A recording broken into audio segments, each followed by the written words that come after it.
So I'm going to quickly give you a snapshot of why I think East Fremantle is going to be in trouble if the Perth Freight Link goes ahead.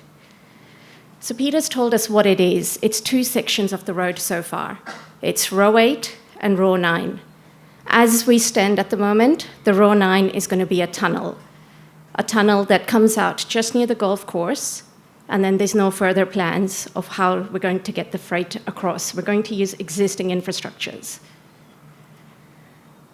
So it got me thinking, how would this work? So we've got a toll road that's coming out just further down here. We're going to have, over the next 5 years that it takes to build the Row 8 and Row 9, there's going to be about a 50% increase in the number of trucks using the roads. So we're going to have more trucks. At the moment, per hour, from 6 a.m. to 6 p.m., there's about 300 trucks on Stirling Bridge. This is going to go up to about 450 per hour by the time the tunnel's finished. Do we have that infrastructure? Do we have that capacity here? And it got me thinking, so that up until the beginning, this is the end of the tunnel. It's going to be a free-flowing ride. But then we have traffic lights on the corner of Leach and High. We have traffic lights on the corner of Marmion. We have traffic lights again on the corner here at Stirling Highway. And that's where the backlog happens. Once there's a backlog there, my general idea is that they'll try and give preference to that traffic. So then backlog will happen east-west on Stirling Highway. Normal cars will get backlogged as we try to give preference to the freight going across.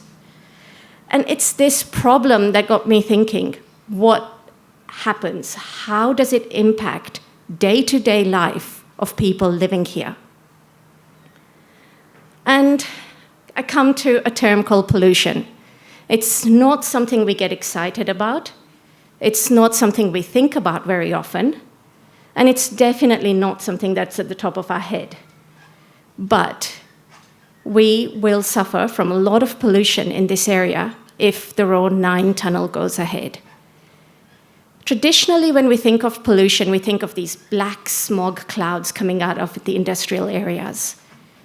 Now, Western Australia has been lucky in that we never had the big industrial revolution of Europe, England, and America.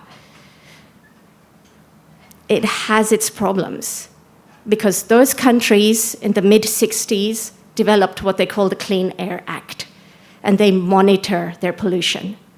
So because we never had that old industry here, we don't have a Clean Air Act that goes hand in hand with it. And over time, a new pollution is what's really coming out as the overwhelming issue in health at the moment. And this new pollution is from diesel. Diesel emitted by engines of the trucks. Diesel emitted by the number of cars.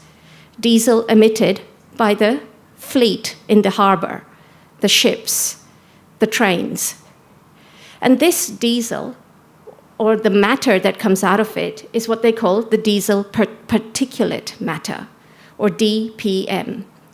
And that's increased exponentially over the last 20 years because we drive more, because we're used to seeing life through the windscreen of our car, and because about 40 to 50% of all cars on the road are diesel. So as we move forward, we think about what is DPM and what is it made of. When we look at the molecular structures, you'll find that there's the gas phase and there's a solid phase. The gas phase is all the poisonous gases like formaldehyde, acetaldehyde, benzene, and butadiene. We inhale them every day when there's diesel pollution in the air. The worrying one is the particle phase. And there's 3 small particles, PM10, 10 being the size of the particle, 10 micrometer, which is 1,000th of a millimeter, so this would be 10,000th of a millimeter, a fine particle, PM2.5, and the ultrafine particle, PM1.0. And what happens is when the diesel gets burned, these emissions come out, they, with sunlight, change their molecular structure so that they combine with other pollutions and they create a secondary molecule. And these secondary molecules are what is dangerous to us. The way we get exposed to it is normal. We breathe. We're breathing in diesel pollution at the moment. We breathe these particles, which are so small that I can show you here. At the top is a hair strand. On each hair strand, there would be, if we went around the diameter of a hair strand, there would be about 7 to 10 PM10 particles, and they're the bigger ones. Within each PM10 particle, you could fit 4 PM2.5 particles, and likewise. So what happens to these particles when we breathe? Well, naturally, our respiratory system tries to negate for it. The bigger particles, the PM10, stop within the nasal and the esophagus, within your throat as we breathe them. But it's the 2.5 and the 1.0, the fine and the ultrafine particles. They go right at the bottom of your lungs. And the smallest ones, the PM 1.0, actually go from your lungs into your bloodstream.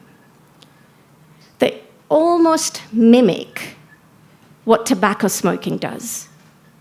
And these particles, once they settle and precipitate at the bottom of the lungs, that they're there to stay. So, is it a health concern? What do these particles do once they're inside us? Well, research from the last 15 years is showing more and more overwhelming of evidence that diesel fuel particles are dangerous. They are toxic and they're highly potent to the human. So much so that in 2012, the International Agency of Research, in collaboration with the World Health Organization, classified diesel particulate matter as a class 1 carcinogen. And what that means is that it causes cancer in humans.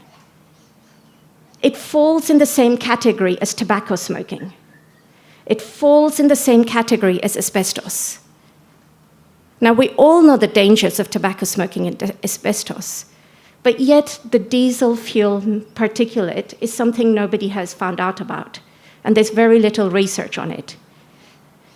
So far, what we know is that it affects everybody, right from pregnancy to the elderly, because it goes into the bloodstream, it crosses the placenta, and affects the fetus as it's developing. It causes smaller heads and lower birth weights. In the toddlers and the young children, there's a lot of immediate sensory reactions, which are asthma, hay fever, eczema.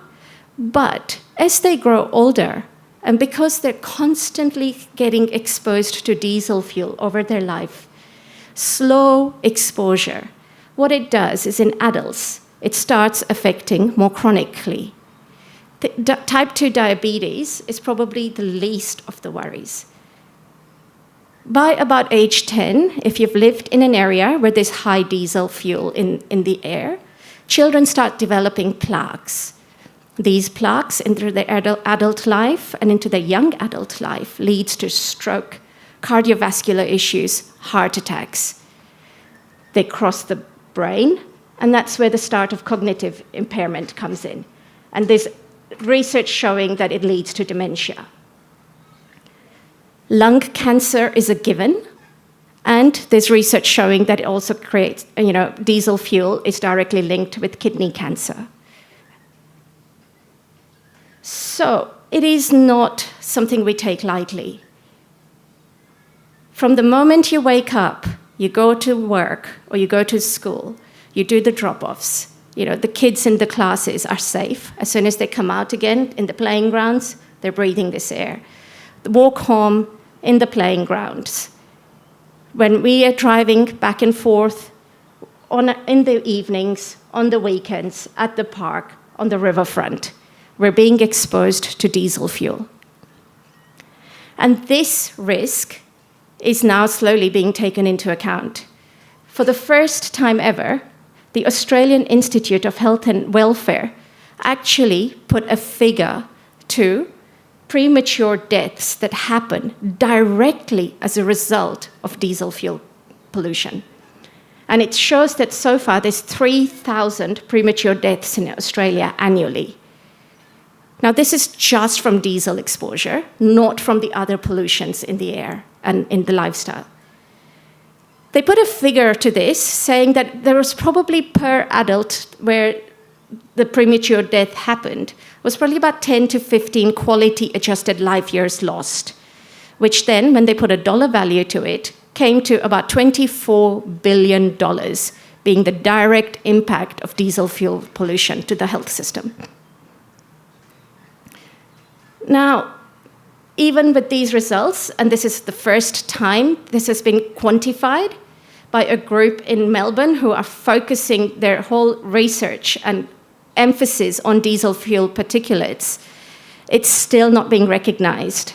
And we find that it's going to be our job here to start thinking and learning more about the harms of diesel fuel.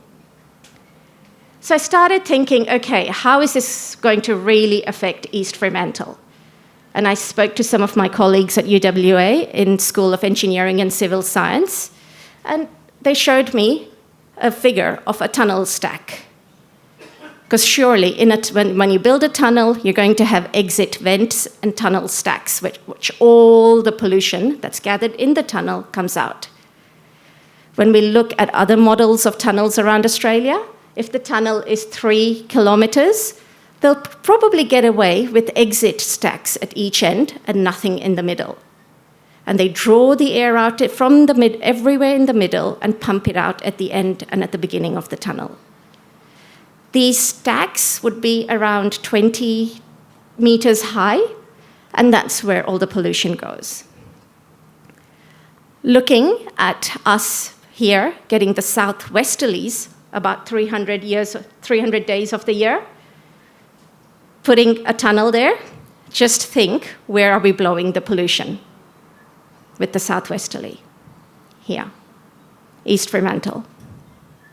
Then adding the traffic lights and the backlog, where the trucks are standing still and the cars backed up on Stirling Highway, where are we sending the pollution? We're keeping it here. I have here from Main Roads, and this was in the Perth Freight Link executive summary business case. Going back on what Peter said, we still don't have the full business case. But in the executive business case, they said that the number of trucks on Stirling Highway will increase from 3,800 current to 5,600 by 2021, when the tunnel will be built. So that increase is what we're talking about, and that's stagnant at the traffic lights. So I modeled here using the maths and the heights of the tunnel and the wind flow. And you can see there's two different grays there. The darker one coming out from the entrance of the tunnel, and then the lighter one going over Stirling Highway near the river front, being from the standstill traffic at the traffic lights.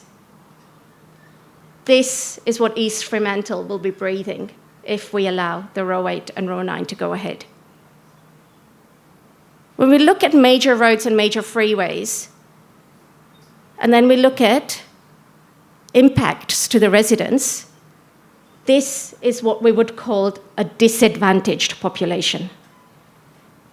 It makes East Fremantle one of the most disadvantaged suburbs in Perth, because you will be at the front end of a major freeway of pollution and health disadvantage. And that's not what we want. That's not what you've moved here for. This is not why you've invested your money here. And this is not why you moved here, for the quality of life that you want. You don't want to be one of the most disadvantaged suburbs in Perth. So that is diesel pollution. When I was thinking of pollution and looking into this research, another colleague of mine from UWA, Dr. Shane Chambers, was looking at noise pollution through Kulbalup, where the row 8 is going ahead. And I thought that fits in here. And what Shane has done is he's focused a lot of energy and time to show that the noise modeling that main roads have done is also inadequate. He's found that they didn't use an increase in the number of traffic in their calculation. They kept it to the 2011 model. And yet they predicted that the noise would remain the same in 2021, even though they all had already said that it would increase. The number of trucks and the number of cars would be increasing exponentially.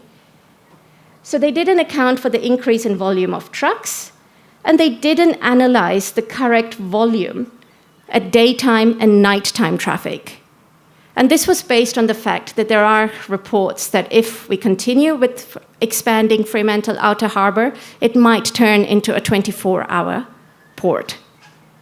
And that is not what we want here, again, 24 hours a day. So there's air pollution and there's noise pollution. And to me, these are really important for, when you live here, this is your investments, this is your life, this is your future, and this is your health. And there's only one answer, and that is we don't want a tunnel, and we don't want to increase diesel-powered freight going into Fremantle. It was maybe a great plan in the 50s and in the 60s, but since then this has developed into high-density inner-city living. Putting a freight freeway into high-density inner-city living is ridiculous. Plans have to look forward to the next 50 years, not backwards to the last 50 years. And that's all I have, and I'll answer any questions later.